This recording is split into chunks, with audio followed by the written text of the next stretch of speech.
Il y a un projet de parc à chiens entre les rues Cummins à Greenfield Park et la rue Jarry à Saint-Hubert. Un projet qui pourrait voir le jour au printemps 2015 selon le conseiller municipal auquel on a parlé.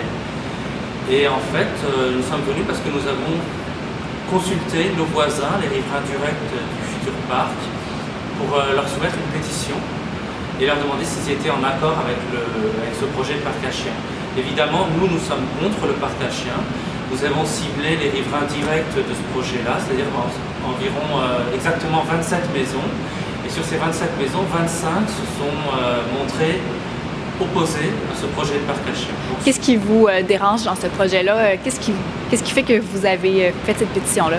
C'est un projet qui veut faire le parc à chiens à 10 mètres de nos résidences. Donc, ça va occasionner, premièrement, ils veulent faire un stationnement, donc une hausse d'achalandage dans le secteur. C'est un secteur paisible, une hausse d'achalandage. Ça va faire du bruit. Ça va faire du bruit, les gens qui crient après leur chien, les jappements de chien à la journée longue. Puis, même si il y a une heure d'ouverture et de fermeture, les gens ne respectent pas ça. Ils vont y aller le matin, ils vont y aller le soir. Puis même si on veut manger sur notre terrasse à l'arrière, on va être tout le temps dérangé. Puis aussi, c'est surtout il y a la nuisance sonore, la nuisance visuelle aussi. Puis les odeurs aussi, parce qu'on ne sait pas quand ça va être ramassé. Puis aussi avec les saisons, l'urine, les déjections de chiens, c'est pas évident. Puis aussi la sécurité des enfants. Moi, j'ai une petite fille. Puis je me suis présentée dans le fond 2 fois à l'arrondissement de Greenfield Park. Mais pour eux, le projet est très important. Ils disent que c'est une priorité, même si on n'a pas vu ça sur leur plateforme électorale, ils disent que c'est une priorité pour eux, ce parc à chiens-là. Puis peu importe, même si on est contre, ils veulent le faire quand même. Donc on s'est senti un peu piégé là-dedans.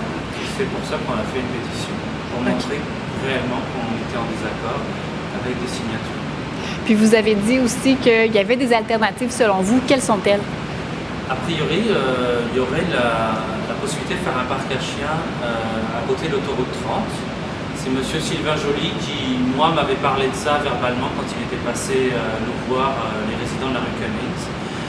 Nous, ce qu'on pense, c'est... Enfin, moi, ce que je pense, c'est également...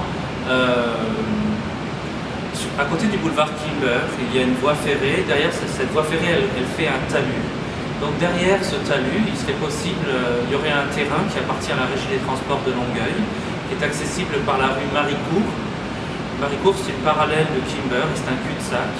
Et donc il y aurait certainement la possibilité de faire un parc à chiens à cet endroit, et un parc à chiens qui serait plus éloigné des habitations.